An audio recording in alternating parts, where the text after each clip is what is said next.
রাসূল সাল্লাল্লাহু আলাইহি ওয়াসাল্লাম বলছেন, নিয়ামাতান মাকবুনুন ফীহিমা কাসীরুম মিনান নাস। দুইটি অনুগ্রহ ছিল আল্লাহর পক্ষ থেকে, মানুষ তাতে ধোঁকায় পড়েছে। আল্লাহর পক্ষ থেকে ছিল দুইটি অনুগ্রহ, মানুষ তাতে ধোঁকায় পড়েছে। অনুগ্রহ এক, as-sihhatu, শরীরের সুস্থতা। আমি মানুষকে শরীরের সুস্থতা দান করেছি, আমাকে একটু জানবে বুঝবে এই জন্য, কোরআন তেলাওয়াতের জন্য, একটু হাদিস পড়ার জন্য, সুবহানাল্লাহ আলহামদুলিল্লাহ বলার জন্য। কিন্তু সেটুকু সময় কাটালো টিভি দেখে, কিন্তু সেই সময়টুকু কাটালো তাস খেলিয়ে, সেই সময়টুকু কাটালো দাবা খেলে। এতেও প্রতারণায় পড়েছে। আর এক, অল ফারাক, অবসর। একটা মানুষ সকাল 9টায় বাড়ি থেকে বের হয় ব্যবসা উদ্দেশ্যে, রাত 10টায় আসে, এটা হলো তার কর্ম। আর রাত 10টার পর থেকে পরের দিন সকাল 9টা পর্যন্ত অবসর। এই অবসর সময়টুকু খেলতামাশার জন্য নয়, এই অবসর সময়টুকু টিভি দেখার জন্য নয়, এই অবসর সময়টুকু ঘুমানোর জন্য আর তাসবিহ তাহলিল জিকির আজকার কোরআন তেলাওয়াতের জন্য। মানুষ দুইটি অনুগ্রহকে ভুল বুঝেছে। এক, শরীরের সুস্থতা। দুই, মানুষের জীবনে অবসর।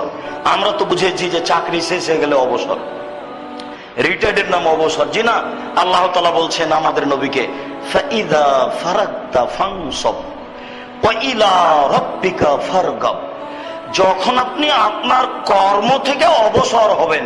তো রাসূল সাল্লাল্লাহু আলাইহি ওয়াসাল্লাম কোন চাকরি করতেন যে রিটায়ার্ড হলেন? যখন আপনি আপনার কর্ম থেকে অবসর হবেন, তখন আপনি কঠোর পরিশ্রমে আত্মনিয়োগ করুন। তাহলে ওই কর্মের চেয়ে কর্ম কঠিন। সারা দিন ডিউটি করেছেন, ধরেন দাঁড়িয়েছিলেন, পাহারাদার হয়েছিলেন, 8 ঘন্টা পাহারাদার ব্যাংকের, এটা কর্ম। ওটা যত কঠিন ছিল, এখনকার সময়টা আরো কঠিন বলে আল্লাহ বলছেন। সেটা কি? মনটা চাচ্ছে একটু টিভি চালাই, তখন বিবেক বলছেন না, তাসবিহ গণনা করতে হবে, যে কোরআন তেলাওয়াত করতে হবে, যে মনটা চাচ্ছে, শরীর খুব ক্লান্ত, ঘুমিয়ে যায়, কিন্তু আল্লাহ বলছেন না, কিছুক্ষণ কোরআন তেলাওয়াত করতে হবে, কিছুক্ষণ বই পড়তে হবে, কিছুক্ষণ সুবহানাল্লাহ আলহামদুলিল্লাহ বলবে। দেখেন আল্লাহ কেন বললেন ফাইযা ফারাগতা ফানসব।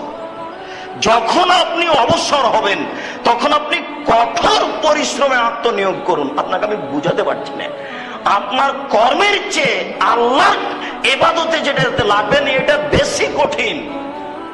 ওটা ছিল আপনার জীবনের কর্ম উপার্জনের জন্য, ওটা যত কঠিন, ইবাদতের বিষয়টি তার চেয়ে অনেক অনেক অনেক বেশি কঠিন। এরপরে তিনি বলছেন ওয়া ইলা রাব্বিকা ফারগাব। আপনি আপনার প্রতিপালককে যেটা বলতে চাচ্ছেন, সেটা কাকতি মিনতি করে বিনয়ের সাথে চোখের পানি ফেলে বলুন, এমনি হবে না। ওয়া ইলা রাব্বিকা ফারগাব। ফারগাব শব্দের সাথে যখন ইলা শব্দ ব্যবহার হয়, তখন হয় একবারে বিনয়ের সাথে বলা, কান্নাকাটির সাথে বলা, কাকতি মিনতি করে বলা। সম্মানিত মসজিদের মুসল্লি, আমরা চাকরি করি, ব্যবসা করি, এখন রিটায়ার্ড হয়ে গেছি, আর ব্যবসা করতে পারি না, তাই আমার অবসর। এই কথা ভুল। মানুষের জীবনে যে যেটা কর্ম করে উপার্জনের জন্য, ওই কর্মটুকু 24 ঘন্টার যেটুকু ফাঁকা আছে, সেটুকুর নাম অবসর। আমি কি দিয়ে বুঝাই, আমি হয়তো বুঝাতে পারছি না। আপনার কর্মজীবনে যেটুকু কর্ম আছে, এরপরে যেটুকু থাকছেন, সেটুকুর নাম অবসর সময়। রাসূল সাল্লাল্লাহু আলাইহি ওয়াসাল্লাম বলছেন যে আল্লাহ তাআলার পক্ষ থেকে মানুষের জীবনে ছিল দুইটা আল্লাহর অনুগ্রহ, মানুষ তা ভুল বুঝলো। তার একটা অনুগ্রহ হচ্ছে শরীরের সুস্থতা। অসুখ হলে আপনি ইবাদত করতে পারবেন না, তাই আপনার সুস্থতা হচ্ছে আল্লাহর বড় দান, আপনার সুস্থতা হচ্ছে আল্লাহর বড় দান। এরপর আপনি অবসর, কর্ম থেকে যেটুকু আছেন, এটুকুর অবসর, এটুকু আপনি টিভি দেখিয়েন না, এভাবে খেলা দেখে সময় কাটায়েন না। মুহাম্মাদুর রাসূলুল্লাহ, লা ইলাহা ইল্লাল্লাহ মুহাম্মাদুর রাসূলুল্লাহ।